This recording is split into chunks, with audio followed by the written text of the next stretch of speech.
산재보험은 사업주와 노무 제공자의 가입 의사와 상관없이 당연히 적용됩니다.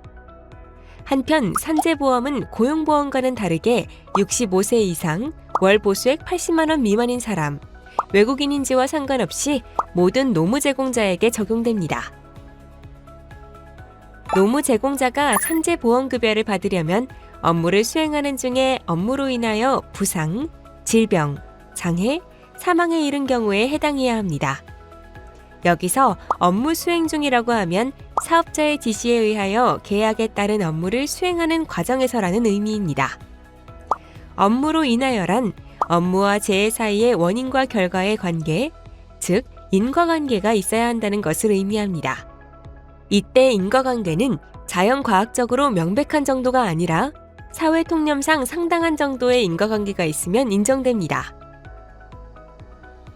노무 제공자가 산업재해가 인정되어 받을 수 있는 산재보험급여는 노무 제공자의 부상, 질병, 장애, 사망에 따라 구분할 수 있습니다.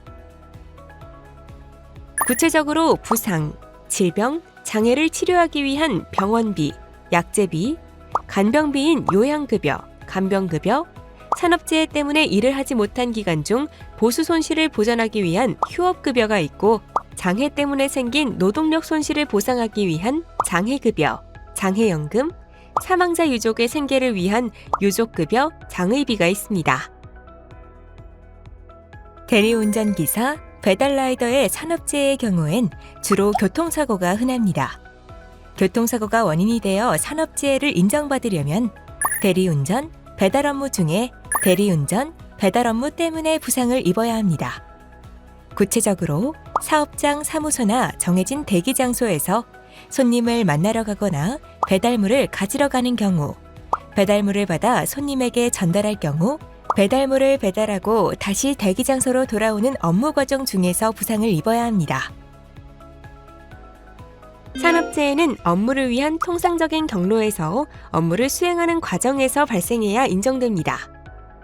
예컨대 대리운전, 배달 업무 중 통상적인 경로를 벗어나 개인적인 용무, 사업주의 누군가의 업무에 부탁이나 심부름, 지인과의 만남 등 업무와 관련 없는 용무를 보다가 부상을 입은 경우에는 산업재해로 인정받을 수 없습니다. 다만 통상적인 경로에서 현저히 벗어난 것이 아닌 한 병원, 생필품 구입 등 일상생활에 필요한 행위 중에 부상 등이 발생한 경우에는 산업재해로 인정받을 수 있습니다. 산업재해는 통상적인 방법에 의하여 업무를 수행하다가 부상 등이 발생해야 인정됩니다.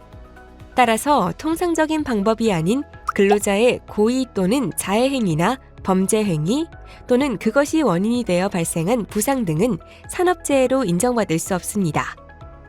구체적으로 음주운전, 무면허운전, 중앙선 침범, 신호위반, 과속 등 중과실이 원인이 되어 발생한 부상 등은 여러 종합적인 사정을 살펴 산업재해로 인정받을 수 없을 가능성이 높습니다.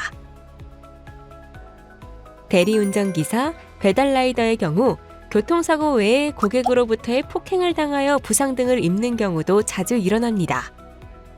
대리운전 업무, 배달 업무 중 고객으로부터 폭행을 당하여 부상 등을 입는 경우에도 제3자에 의한 산업재해로 인정받을 수 있습니다.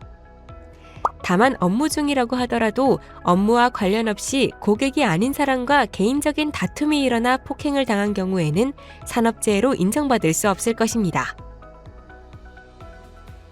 따라서 정리하자면 노무 제공자는 개인 사업자로서 노동법이 적용되는 근로자는 아니지만 근로자의 준하는 지위에 있는 사람이어서 실업과 산업재해로부터 보호할 필요성이 있기 때문에 고용산재보험도 당연히 적용 대상이 되어야 한다는 목소리가 계속되어 왔고, 결국 노무 제공자를 위한 고용산업재해법이 개정되어 입법화되었습니다. 또한 산재보험회사의 전속성 요건이 폐지되어 노무 제공자를 산업재해로부터 온전히 보호할 수 있게 된 것도 환영할 일입니다.